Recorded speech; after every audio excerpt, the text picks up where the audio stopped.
Plus One Forward, the podcast powered by the Apocalypse, where we talk about tabletop role-playing games using or inspired by the Apocalypse engine. I'm your MC, Rich. And I'm your co-MC, Rach. And we're joined by our guest, Jason Mills. How you doing, Jason? Welcome to the show. I'm doing great. Thanks for having me on. Excited to have you on. Rach, kick us off. Jason, how long have you been playing Powered by the Apocalypse games? What was your gateway? I have come to Powered by the Apocalypse fairly recently. My first game was while Masks was in its lead up to the Kickstarter, so the beta Masks about 4 years ago. And Nice. Being a big superhero nerd, Masks was a big flavor for me. And then I sort of worked my way backwards through and just recently ran an Apocalypse World campaign. So it's been a reverse order for me. Oh, cool. Now, is this one of the games that you ran online? Because I know you've got a streaming channel, right? Yeah. I streamed with the folks over at Happy Jacks RPG, and we did do an Apocalypse World that I set in the Fallout video game universe. And my goodness. It got very weird very quickly, but it was also a lot of fun. Fallout video game is why, now that we have SiriusXM, my son only wants to listen to the 50s channel. Excellent. That's awesome. Well, cool. Let's jump on over here and read a sitch. All right. Well, in Read a Sitch, what we do is we talk about things that are happening at the table, maybe shine a spotlight on aspects of play that you find most interesting, Jason. So what would you like to talk about with us in Read a Sitch today?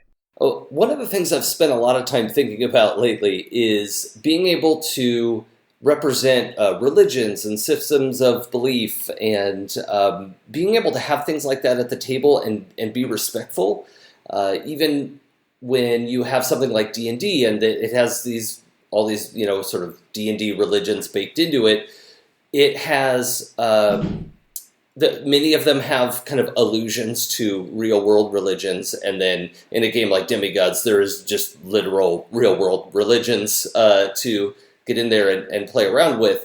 And it occurred to me that we need to have conversations about being respectful and just understanding the fact that these are, in fact, living religions and the things that we're using in a play set. And so I spent a lot of time thinking about that and putting it in the safety tools for the game, and want to make sure that folks treat it well. If someone is coming to a game that features figures from real-world religious beliefs and faiths, is there any starting tips or tricks you have for MCs to help have that conversation at the table for the first time? Because from my perspective, it seems like it can be really intimidating. Yeah, I think one of the biggest things we've had was we had in one of my playtests a Jewish player wanted to incorporate the Jewish faith as he was a demigod of the in that belief system, and so that was a situation where it was a little bit lucky in that the person had personal knowledge and brought that himself to the table, which is sort of the GM's get out of jail free card, just because you want to have somebody who knows it and cares about the system for what it is, rather than so the conversation when that's not the case centers around understanding that we don't want to turn it into a caricature or make a joke out of something that plenty of people hold near and dear to their hearts, and then we can have a game and have an adventure and characterize without making caricatures, and still hold these things up in respect and honor them for what they are.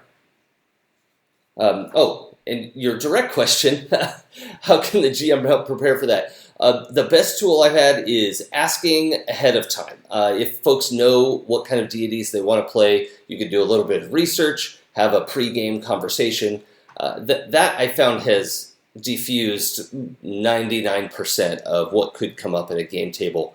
The rare times where you need to have that conversation, in place at the table because the person wasn't sure what they were going to do, and then they just thought of something off the top of their head.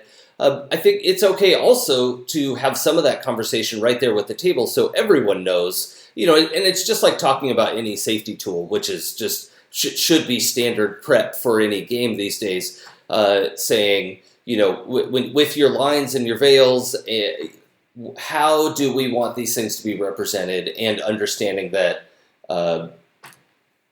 representing them with respect is the only acceptable way to do it. Have you ever run into a situation where someone not of a particular faith is interested in exploring that real-world religion in game? I have, and fortunately, at least in the I've done several dozen play tests, and luckily, when folks say, "Oh, you know what? I want to explore Wicca," which lots of people practice today, and that's a fairly numerous, at least. As I'm familiar with, I know a lot of people who practice Wicca, and I know plenty folks who they would be hurt if that was portrayed in a way that was, the way that a lot of movies and TV handle it. And I was lucky enough that the person who wanted to play a child of the Wiccan concept of I forget which exact deity. It might have been sort of the Mother Earth kind of. Lots of cultures have a Mother Earth, and when they wanted to specifically explore what that would mean to be from that belief system, and they sat there and looked up as much as they could, and knew that we were going to do this and not just pick something to make fun of it, versus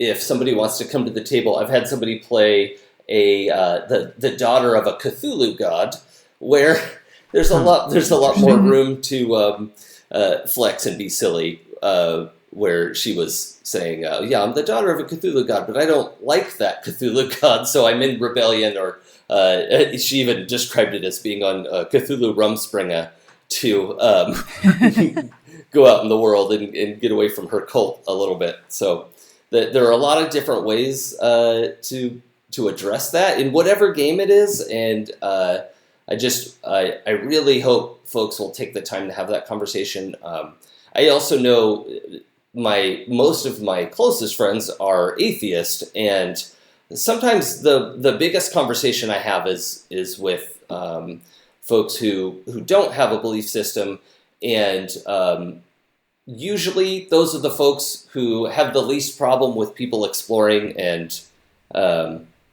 finding out.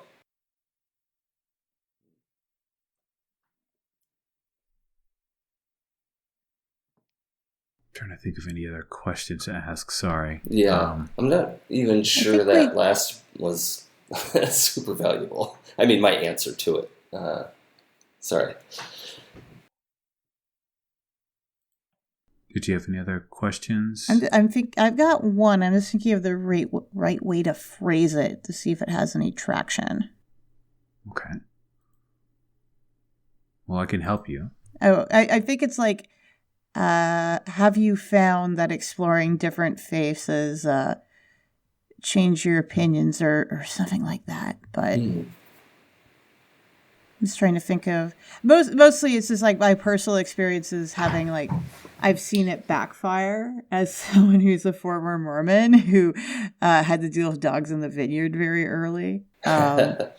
Once you lead into that, just start off with saying I think starting from a personal experience is a really interesting way to frame that. Cool. All right. So, Jason, to just take a moment to share something personal, I grew up in a religious household. I was raised Mormon. I no longer practice, but coming into the gaming community was intimidating for a while because I ran smack right into dogs in the vineyard, and I was no longer in the faith at that point, but it put me in kind of a awkward, complicated position to see people who weren't of my faith and weren't of my experiences discussing my faith. Had you Have you found that you've had to deal with that at the gaming table? To have someone who has a religious background, assumptions, or limited experiences with the faith and try to put it into play? I can really relate to what you're talking about. I had a similar experience with the church that I grew up in and I don't participate in anymore. And most of the time, the conversation beforehand can prep and make sure everybody understands that wherever our portrayals go, wherever the story goes, it's in the interest of having fun and putting curiosity first and learning. And when people understand that we specifically want to avoid, casting something in I don't know if a negative light is fair. Like some things are negative, just objectively. But if you have a conversation ahead of time, it can make a lot more sense. I think it's this. You find a similar thing when you have players who want to portray a character who is not the same race as the player is, or the same gender, and they want to have an informed, thoughtful conversation about what that's going to look like for them. And similarly, I'm currently running a live stream now that has one guy who is practicing Catholic, and he's playing a demigod of a Catholic saint, and someone else who her family is Indian, and she's connected to the Hindu pantheon in her character because she wanted to bring that thing that was important to her, and both of them wanted to kind of dig in and see what did it mean to them as players, what could it mean to their characters, and it's been a lot of fun seeing folks sort of delve into their own backgrounds and then also want to explore and find out more about what other belief systems think. Although I'll say most of the time in my experience, folks choose older belief systems that probably don't have a lot of people worshiping. I mean, I know there are probably some folks who have a shrine to Thor in their house, but it's not very many people. Most of the players end up skewing more towards that more safe area of pantheons. I'm going to tackle one that may land with a thud and Okay. may end up on the editing room floor.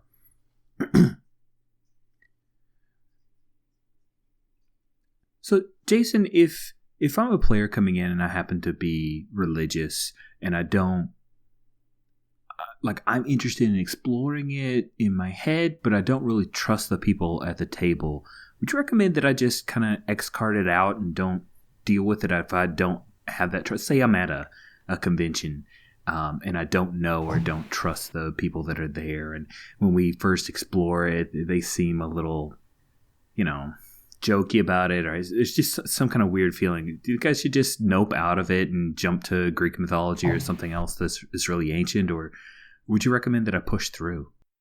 Well, I think my advice for really anything that feels uncomfortable at the table, I don't like to shy away from the X card. I have X-carded my own words that just came out of my mouth, and I just think it should be used early, used often, because I don't know if it, particularly in a table at a con, if there's a lot of value in putting yourself through such incredible discomfort of this person. I go to this church and this person's playing a character from that belief system, and they're really not doing it the way that I think they should. During character creation or beforehand, I just think there is such deep value in having a conversation with the table. And I hope everyone has some sort of conversation about tone and expectations and definitely lines and veils, and maybe give people a chance to say specifically, again, in the safety tool setup for Demigods, we talk about double checking with everyone at the table. Is there a belief system that we want to put in lines or veils, specifically because it's a touchstone for you, or it's a negative touchstone? There are lots of ways that could play out, and I just want to be I hope folks are very intentional when they sit down to do this, because religion and belief is a very close thing for a lot of people, and I want the goal to be to treat people with respect and honor where they're coming from. Cool. Thank you so much for that, Jason. Thank you. That seems like a great segue into our next segment, Open Your Brain, where Jason, Rich, and I are going to discuss Jason's game, which is... Demigods. Demigods, demigods, demigods. Open your brain. So Jason, tell us about the setting of Demigods. What's the game about? The game is primarily about playing the children of gods. I usually run it as the adult children of gods, but there are a lot of different ways. I had people playing teens, people playing older folks. There's really no set age on that part of it. But it is about these folks who are part mortal, part godly, and they're having exciting adventures and dealing with they're pressured by their divine parents navigating the supernatural world. So they live in the mortal plane, they're getting supernatural pressure because the gods, in the setting that as I've written it, actual full-on gods aren't supposed to come to Earth very often. If they come to Earth, things, reality and fate starts bending around them because they're much too powerful to be here. So they can come long enough to make a demigod, however that ends up looking, whether it's the old-fashioned way or a spiritual adoption, or lots of gods don't do it that way. Then they will have an agent on the mortal plane who will carry out their plans, because kids always do what their parents ask them to do. Of course. Exactly. One of the things that the characters will find themselves in is that the setting also embraces this idea that, for the same reason that gods can't come to Earth very long, demigods, up until now, are not supposed to hang out in groups, because if you get several of them together, their fates and magic will start warping reality around them. So your group of demigods has gone through this sort of special binding event when you make your characters, and there's a reason why the 4 to 6 of you can hang out as a team and work together, which provides a unique opportunity for a lot of pantheons. They're saying, hey, you 4 can go take out that giant monster that one demigod could not have done before. And conversely, there are plenty of gods thinking, one demigod is not a threat to me. 4 or 5 demigods is now a real threat, and I'm going to take them out before they come for me. So there are lots of opportunities for conflict. Nice. Okay. When we get to conflicts, it makes me think about mechanics for conflicts. So talk to me about demigods. I know it's a PBTA game. What is different in this game versus, say, the Grandpapa or Grandmama, the Grand Poobah Apocalypse World? I think one of the things that I really enjoyed leaning into, and has been super fun to watch it propagate, not that I came up with it, but it seems as if many people simultaneously started including the concept of an advantage and disadvantage in the 2 dice system. For those games, it's you roll 3 dice instead of 2, and take the higher 2 if you have advantage, or the lower 2 if you have disadvantage. In my game, it's called having Fate's Favor or Fate's Disfavor. And I had sort of come up with that on my own, and then lots of other people came up with it, and I don't know, maybe I got it from someone else. It's been really fun to see it popping up in lots of other PBTA hacks lately, because I think it's a really cool way to not just have a +1 forward, if you will. You could have a more substantial advantage without a flat value like that. It skews about +2, -2. That was my read too. Mm-hmm. But it's not guaranteed. And it's still, it can feel pretty iffy sometimes. I like to think that you guys all stole it from D&D. You have to sell more D20s. I'm sure. 5e, they have to have credit. I never thought of that, and I don't know anyone who ever thought of doing something like that in D&D, so credit to them. Well, other than rolling with advantage and disadvantage, what else is different?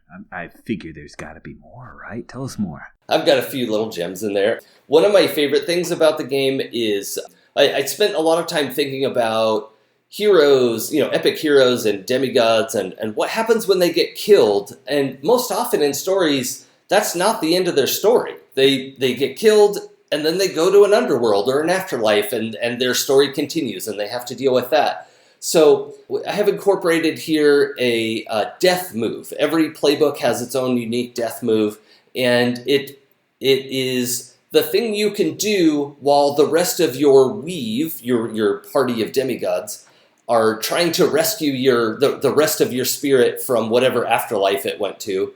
I'll tell you, the table where we had the daughter of Cthulhu, everyone was very adamant about not letting her die. No one wanted to go to her afterlife. But it gives you something where your story can go on. We can say, yes, you died. It is substantial and, has weight, that it has teeth in the storytelling capacity. But you also don't just have to sit on the sideline while you're waiting for your team to come get you. They include things like, being able to haunt your friends or inhabit one of their belongings or inhabit a small furry animal to follow them around. There are lots of little things like that let you, hang with the group while they're trying to rescue you. One of the other things that has been really fun to piece together like a big puzzle that I didn't mean to make, but turned out to be really rewarding at the end. Instead of having a kind of a regular equipment pick, like you pick out a sword and you pick out this kind of gun or whatever, because it's a modern day setting. I have a list of things I called gifts, and that's not the animated image. It's the gifts from your divine parents. They were in the game for a long time before I thought about the fact of if you have a particular gift. Like the artisan playbook has the bottomless bag, and that is just exactly what you think. It's a bag that you could put a lot of things in. And then I thought, well, what if you have if that artisan also takes the workshop move of all this workshop? Well, those two things together mean the workshop automatically gets the mobile benefit because it's inside your bottomless bag. And you could just Mary Poppins your way in there and do what you need to do and pop back out. And so that was actually one of the first times I thought of putting these things together. And so about half of the moves on each playbook have the gifted tag, and then they describe, if you have this gift, then you also get this benefit with this move. So you don't have to have the gift to use that move, but it's just a little extra flavor. That's really cool. I like that a lot. Probably the other noteworthy thing that felt like a good fit for this particular game, because there are playbooks in here that definitely feel like they don't want to be on the front line of battle, or they don't even want to swing at someone, because the mechanic of a PBTA fight is if you swing in for damage, you're also going to take damage. And sometimes you want to slip in and try to grab the pouch off this guy's belt, or grab the hammer off of Thor's belt, or it has a lot to do with belts. But the idea is in our fighting move, the sort of the go in blazing, we have it, it's called Smite Your Enemies, I think, named appropriately. The exchange harm part of fighting is it's an optional part of the Smite Your Enemies move. So you can roll to get in there and mix it up, but if your goal is not to deal damage, you can also avoid damage to yourself, but get in there and maybe create an opening or take something from your enemy, or, it just creates a lot of options for folks who definitely don't want to get punched in the face as much as the warrior or the elemental would like to. That's a common pastime for those playbooks. Getting punched in the face? Sure. Yeah, I mean, everyone has a hobby. I do appreciate the having exchange harm as established being optional.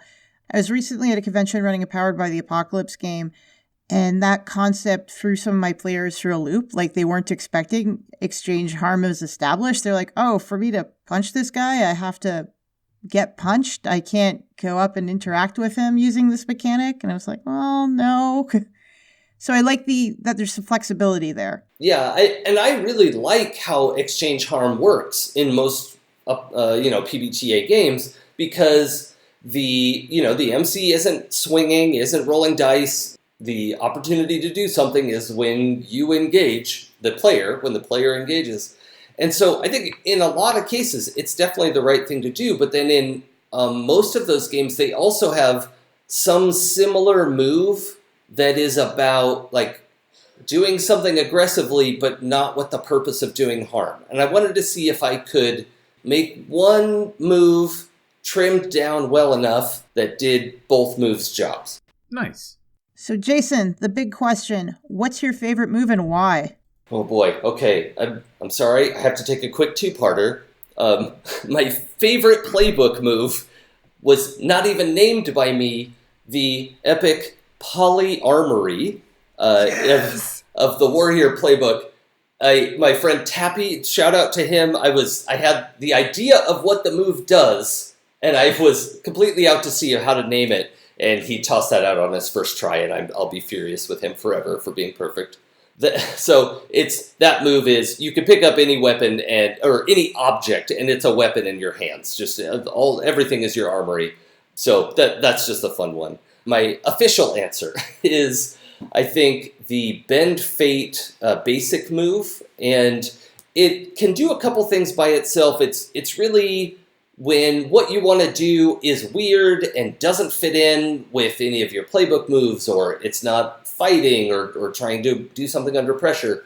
Bend Fate is when we want to adjust our fates and have a specific outcome in mind.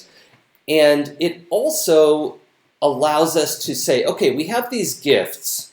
Some of them are pretty intentionally vague, and you will decide with your herald what that gift does, but sometimes you need it to do a little bit more. So to use the warrior example again, they can take the gift called Divine Might, and usually we think of that as, okay, you are very strong. Not, the Hulk, but you could probably flip a car over or, pick up a lamppost or, you're very strong. And then if you wanted to be extremely strong, using narrative terms more than anything, we might use Bend Fate to get you really into that gift. Bend Fate can be used with your, the Reaper has the Cloak of Obscurity, which usually just hides the Reaper. Just last week, I had the Reaper in our campaign, thought, can I hide all of us with my Cloak of Obscurity? I said, well, not usually, but let's Bend Fate and see if it works. And it worked. He hid everybody under his Cloak of Obscurity. It was very strange magic. And I like that. I like that about that move. Jason, I gotta say, I want to bend all of our fates right now and head over here to Act Under Fire to see this game in a little bit of action. Is that cool with you? Excellent. Sounds great. It is time to act under fire. In Act Under Fire, we get an opportunity to force the game designer to run a bit of their game for us. This is a very momentous occasion because both Rach and I will be playing, and Jason thinks he can handle that, so we'll see how that goes. I will be playing my normal signature character, Plussy, and I've chosen the playbook of the Warrior, not because of the 80s song. He is the son of, I thought this would be fun, a Greek titan known as Epimetheus. Now, Epimetheus is the god, the titan of afterthought, while Prometheus is the god of forethought who brought fire to man and pissed off all the Olympian gods and got his liver eaten out. Epimetheus is the god of afterthought. Yes, he's basically the god of regret, and Plussy is his son, who happens to be a warrior. Yeah, so that's Plussy, and I definitely have the move, which was one of your favorites, at least for the name, Polyarmory. Love that one, so I had to take it. Rach, what are you playing? Well, I am going with the playbook The Celestial, because I was thinking of the Norse pantheon, specifically Skadi, I believe I'm pronouncing her name right, who is the goddess of the hunt and may also be the goddess of skiing, or believed to be where skiing originated from. The Celestial, for me, combined that whole god of the hunt, but also oracle superpowers, which are kind of my jam. I'm going to be playing Violet, who has the power Black Hole Stun, which I took specifically because of the musical reference. Unlike Rich, I will fess up to that. That sounds great. You have all of the things needed to be characters, and we leap in media res. Trouble has been brewing for some time now. Violet. Thor has heard that Zeus wants to increase his power by eliminating other lightning deities. Apparently, they're infringing on his brand, and he wants to claim the lightning bolt as his and only his. I mean, brand management is important in this age. Yeah, and if anyone has the guts to do that, Zeus would be on board, apparently. You've heard half a dozen other gods and goddesses have been stripped of their lightning abilities in his quest. We know, so far, Perun, Shengo, Indra, Dianmu, and both the Iroquois tribe and Huron tribes' Thunderbird gods, their lightning powers have been stripped away from them. They're not able to emit lightning, which is pretty upsetting to the folks in their circles. They claim Zeus did it. There's been a lot of talk, and they're quite noisy about it. So this is sort of the background information that you're aware of. And before I drop the next part on you, where would we find Plussy and Violet on a lovely Monday off from work in May? Son, UH, you know Toronto. I just threw it in your board. Well, I mean, I know certain parts of Toronto. How does Plussy feel about coffee? I love coffee. Plussy likes coffee. Plussy likes coffee. We're at a cute little coffee shop downtown that's built into an old house that used to be a residential house maybe 3 generations ago. It's got a lot of power lingering in the walls from back when it was a homestead. It's very comforting, very warming, even beyond the coffee part of the place. Excellent. It sounds like a lovely place to be meeting up for the day. I think probably this coffee bar attracts more than its share of supernatural customers as well. Fortunately, the veil of mortality causes most people to just ignore the eccentric components of some of the people in the coffee shop. The 7-foot-tall red lady with horns, like bright brick red skin and a pointed tail, just looks like a very tall lady in a business suit to most people. She's not causing any trouble. She's just waiting for her latte. And this is where you find yourself. And on that note, are there any supernatural features about the two of you that supernatural folks would notice, but mortals would edit out because they do not want to see? I have a bag that contains my longbow, but it looks like a gym bag. People might look at it hard for a little bit longer than they should, going, that's a very long gym bag, but they'll brush it off as a hockey bag, despite the fact it's clearly not winter right now. Yeah, that's perfect. They don't want to see that for what it is. How about for Plussy? You know, he wears a vest. It would appear to be a vest to most, and it's actually a main, mispronounced, a cuirass breastplate. As part of his epic armor. Okay, so he's got some shiny, bright armor on, and most folks don't clock it for what it is. That's right. All right, I like that a lot. The noise outside is familiar primarily to Rach. You have heard Thor come and go more than once. This is one of the noisier members of your extended family, and his arrivals are hard to miss. He's arrived outside on the sidewalk. There's no missing it. Every supernatural head in the coffee bar turns. There's maybe half a dozen people here who would notice the arrival. And the lightning road evaporates in a shower of sparkles, and Thor is there.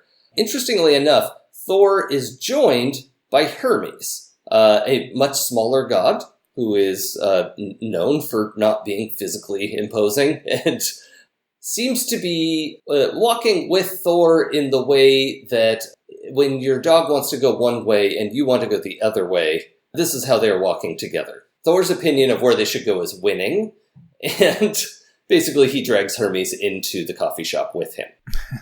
He spies the two of you right away, and Thor, in his big booming voice, "This small man tells me you can help with the problems we face." I look over to Violet. Is he one of yours? The little one, that's Hermes. I don't know the one with the weird accent. Is he from Minnesota? Not that far off. I think he summers there. He's one of mine. So, I've brought the Hermes, and out of courtesy, I have not murdered the head of your pantheon. He's talking to Plessy at this point. Okay. He has committed crimes. And so he addresses Hermes, and Hermes just looks haggard. He's been through probably round and round of conversation with somebody who doesn't really enjoy logical debate. And Hermes explains, I'm sorry. I know everyone's saying Zeus did it, and you and I, we think Zeus did it because he's the kind of person to do it, but he didn't actually do it in this case. I have a lead. I need you guys to check it out. Thor has agreed to wait until you go and do this for us before launching a campaign against Olympus. It would be complete chaos. Thor sort of shrugs like, well, not if I just win. Hermes says, I need you to go to Sweden and see what you can find out at the Super Collider. So Hermes, being the god of merchants, you think maybe you can swing some tickets for us? Absolutely. That's not going to be a problem at all. And as he sort of thinks about it, and you ask him the question, the materials start to materialize in his jacket. You see this paper that wasn't there before, and he has ticket stubs, and he's not even he doesn't really understand how airplanes work. It's just he's magically producing the thing that you need to do the thing.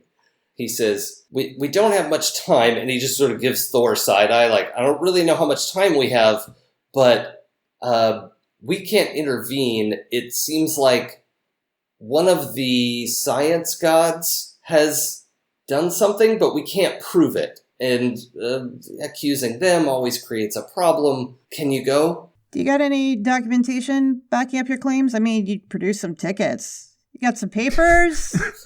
Got any leads? Emails? I do. I have met with Quetzalcoatl of the Aztec tribes, Quetzalcoatl. There are several of them, so if you need to be specific, who has managed to hold on to her lightning. She claimed that the Zeus that came to her was an illusion, and she saw through it, and the illusion seemed generated by a holographic projector, which is certainly not of mortal origin, and most of us don't operate in that kind of technology.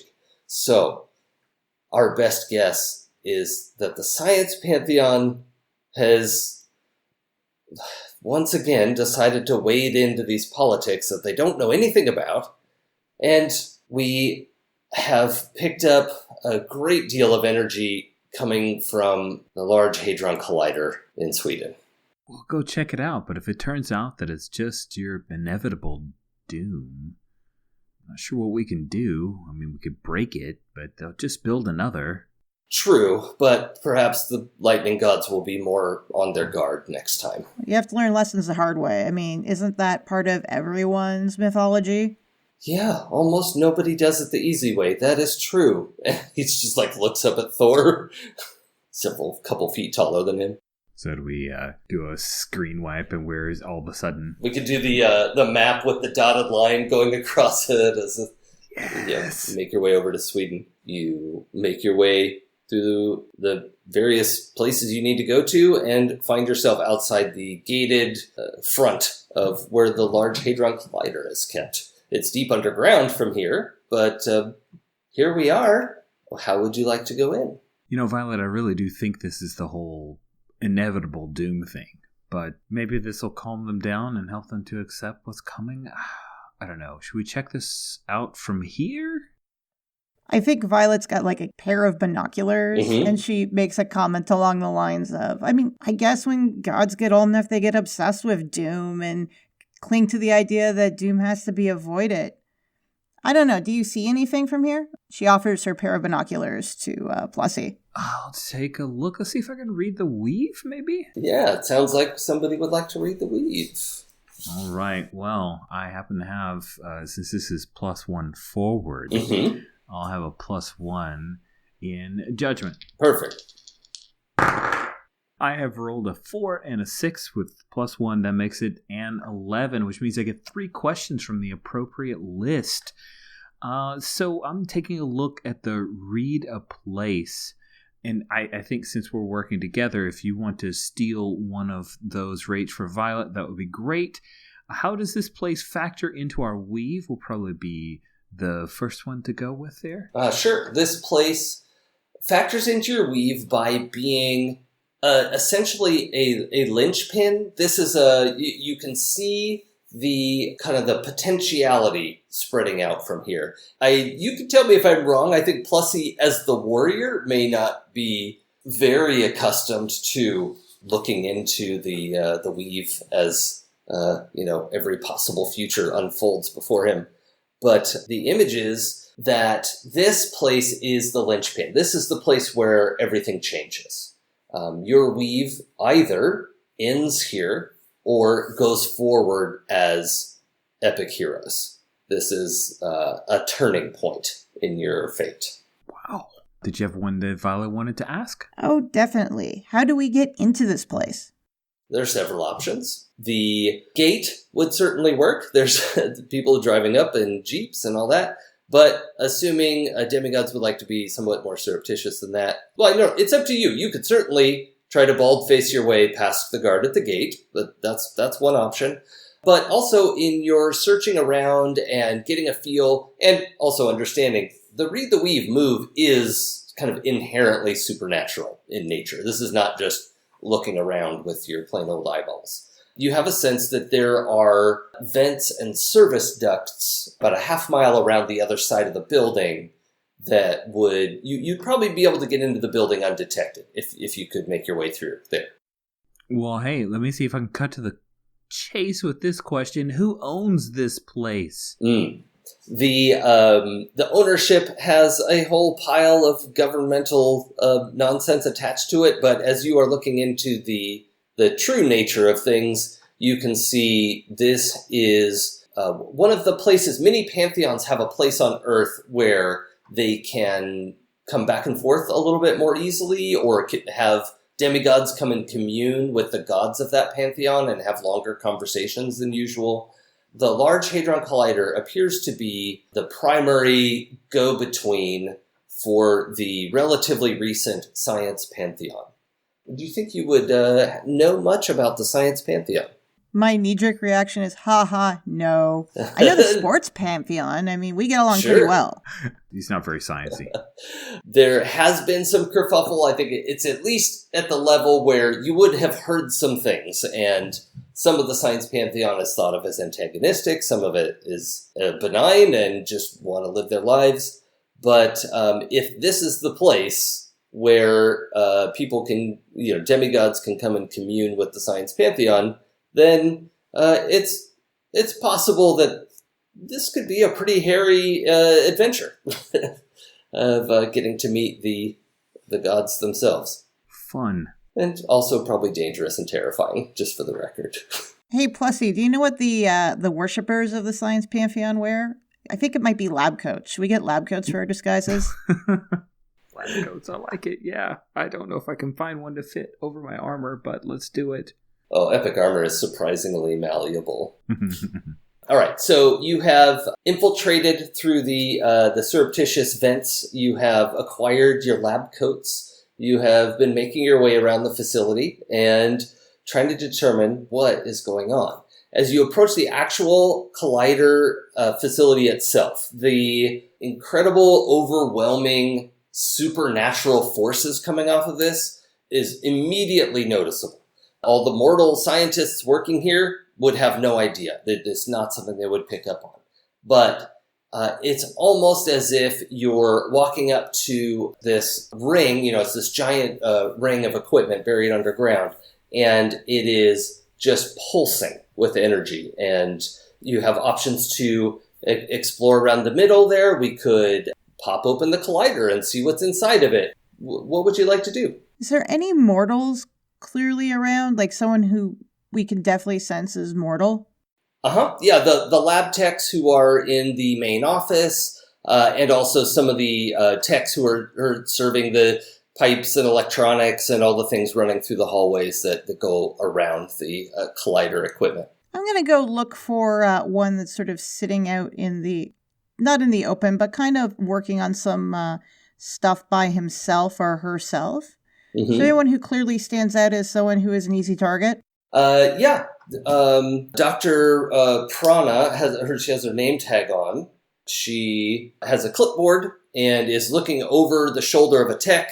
Can't see his name because his name tag's not visible. But yeah, she's there with a clipboard, and clipboards, of course, mean she's official. So we'll...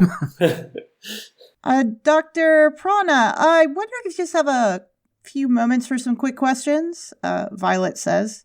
Yeah, I'm sure. I don't think we've met. What project are you working on? At that point, I'm going to use my divine powers to open up her mind to the great expanse and just overwhelm her, which is Excellent. I'm going to use my black hole stun because Yes. I need to. And that's with a +1 forward, a 12. Which means, Plussy, you might want to get in on this action because we get to ask some questions. Yay! On a 10+, we can ask 2 questions.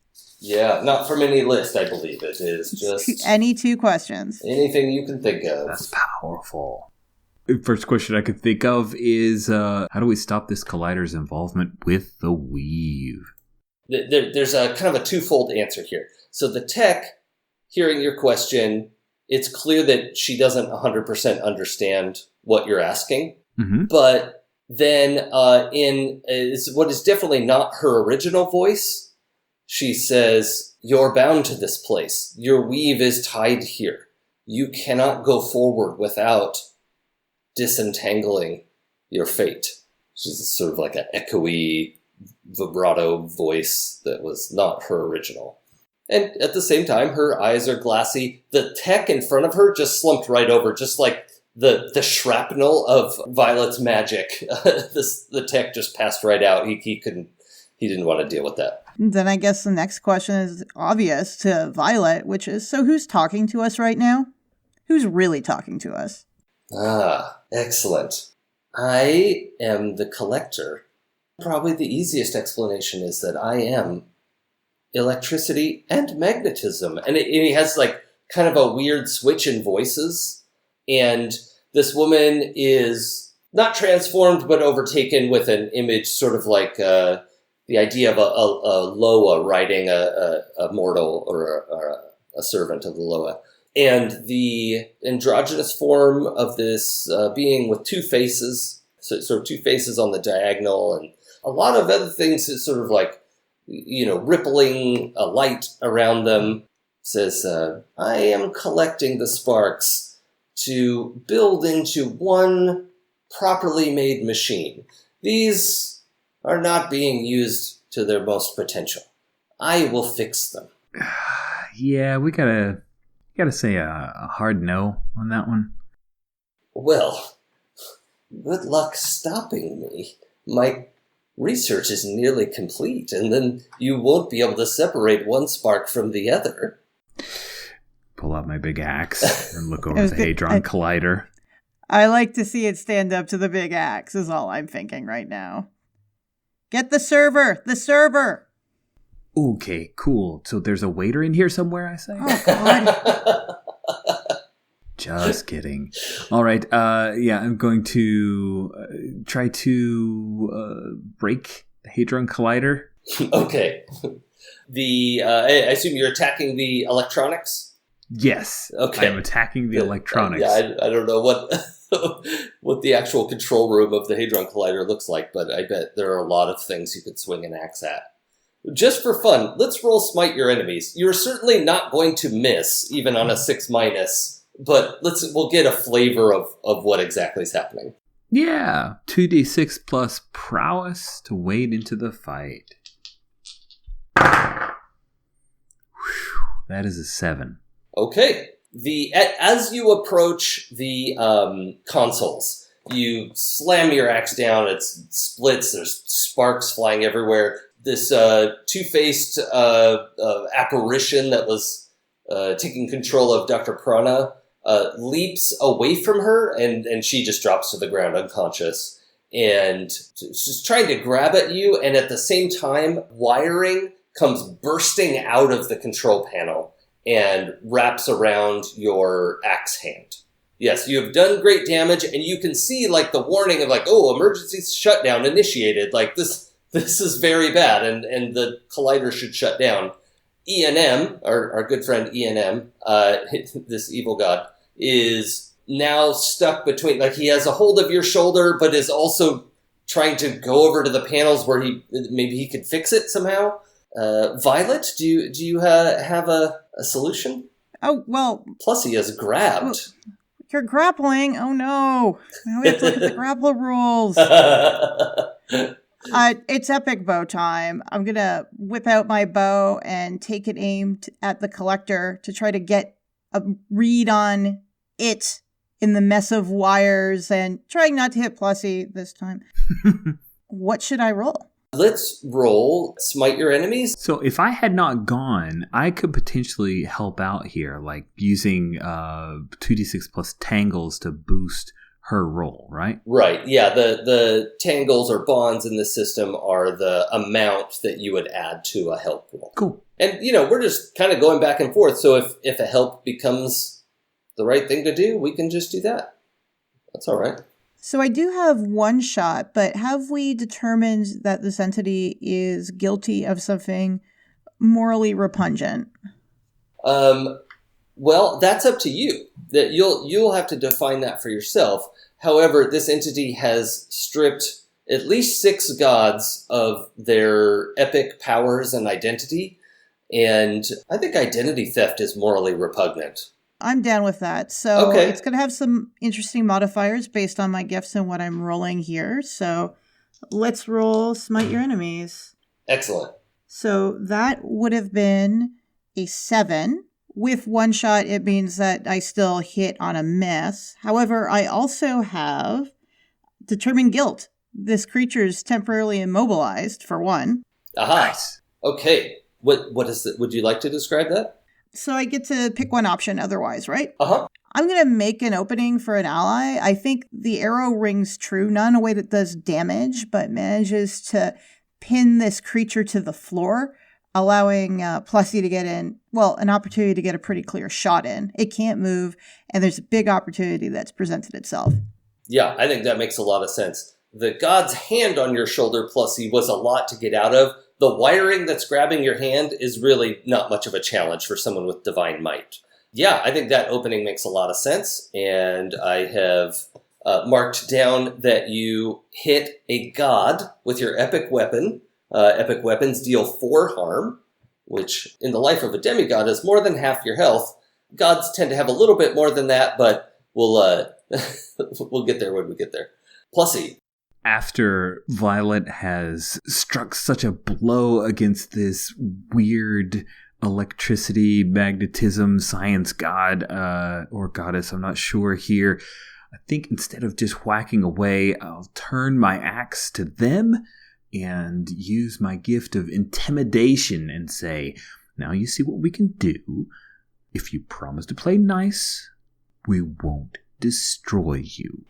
I think that is a very effective intimidation. Let's roll sway someone, but you get to add your prowess instead of your awe, since you have that move. All right, here we go. And I rolled an 8 plus 1 is a 9. Okay, so in your intimidation, this actual god is cowering before you, which is probably not bad for your ego. The wiring is a mess everywhere. The klaxons, the warnings are going off. And this god is pinned to the equipment with an arrow sticking out of his chest. And you are standing over him wielding your axe. And yet he still has the wherewithal on the 8 to ask for, only promise me that you'll leave me alone and I will return the sparks. Well, I look over to Violet because I know she's good at, divining truth and lies and the like. So if she thinks that it is good for not bothering them anymore, then I'll agree to it. Yeah, what do my gifts tell me about the situation? Since we're checking this against a god, let's roll Bend Fate real quick, and then... Do it, Bend Fate! Since we're trying to push that gift beyond what it would normally be used for. Oh, Ooh, that's not so good. That's a 6. Can I help? Oh, heck yeah. Yeah, you're there trying to get a read on this I'm guy. trying to intimidate. I've got to tangle with you're Violet for sure. And I just rolled a 5 and a 6 for +1, makes that a 12. Oh, hot so I give you a +1 to your roll, right? So they get +1 to their roll, and they gain 1 thread? Yes, Violet Nice. gains a thread for you helping her. This magical gift hums to life, and you know it's being overwhelmed by so much. The next roll you'll have to make will be at fate's disfavor as you're completely overwhelmed with the cosmos. But you know for a fact that this god's oath will stand. He is bound by his words and will have to, in fact, return the sparks if you two promise to let him live today. Violet lowers her bow and then yells to Plessy, I feel he's good for it. Looks like you could finish your little experiments as long as you give those sparks back. Yeah. Lower the axe. Fine. And he just hisses and then hits the whatever. There has to be a giant red button in the room, doesn't there? Science god, obviously. Yeah. He smashes the big red button down, and the emergency shutdown is thrown into the proper shutdown, and he goes about the business of returning the sparks to the gods which owned them originally. And you have saved the day, and you are known as the savior of the spark. The two of you. It's hard to fit on a belt buckle, but yeah. cool. You got to earn lots of titles. Well, Jason, this was super fun. I really enjoyed Demigods. It's a cool twist. I like some of the masks DNA I see in here, and the move names are so clever. Like, not just the ones we went over, but just chalk throughout. This is really cool. And Demigods is live on Kickstarter as this podcast comes out. We will have a link to it in the show notes. Rach, did you have anything else before we close out? Jason, if people want to follow your work outside the Kickstarter, where can they find you online? Well, right now, the Demigods play materials is all you need to get started. That's demigodspbta.com. And if you want to follow me on Twitter and tell me what you thought about it, I'm at It's Probably Okay. Nice. Well, thanks again, Jason. We really enjoyed having you on. Definitely had a blast. Well, thank you. Plus One Forward is a production of the Gauntlet community, Richard Rogers and Rach Shelkey. You can find us at gauntlet-rpg.com or follow us on Twitter at +1FWD. If you would like to support our show, visit our Patreon site at patreon.com/gauntlet. The games mentioned on this show use the Apocalypse engine, which is a creation of Vincent and Magay Baker. The music for Plus One Forward is from the Savage Aural Hotbed CD Gomi Daiko. The songs used are Gomi Daiko, Metal Version, and Drowning Attitude. You can find more amazing tunes by Savage Aural Hotbed on their website, www.savageauralhotbed.com.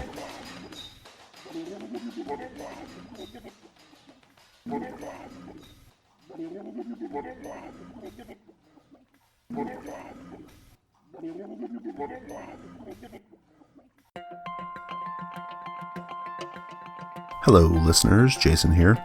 You know, we put a lot of care into the Gauntlet family of podcasts because we want you to be entertained and we want you to engage with these games that we love. And listening to us talk about role-playing games is great. Reading blog posts about role-playing games is great. Interacting on forums about role-playing games, such as the Gauntlet forums, that is also great. But in my opinion, nothing compares to actually playing tabletop role-playing games. And with that in mind, I want to invite you to check out our $8 Hangouts Friend Patreon tier. The Hangouts Friend tier gets you early RSVP access to new games posted on Gauntlet Hangouts, our amazing online gaming calendar, where we organize and run nearly 200 sessions per month. It is the absolute best way to get involved with the Gauntlet community, experience our awesome play culture, and importantly, play some role-playing games. We have done everything we can to make Gauntlet Hangouts as flexible and accessible as possible, and we have been successful. Over the last 2 years, we have organized 2,498 game sessions. The $8 tier also gets you access to new issues of our fantastic magazine Codex, where we publish all kinds of original games and supplements, as well as access to our Slack group, which is the heart of our community. It is a truly fantastic deal, and even if you only played in 1 or 2 games a month, it would be the best value in all of role-playing games. And not only do you get all the benefits I've mentioned here, but you also help support great podcasts like this one. So please head over to patreon.com/gauntlet and check it out. Thanks.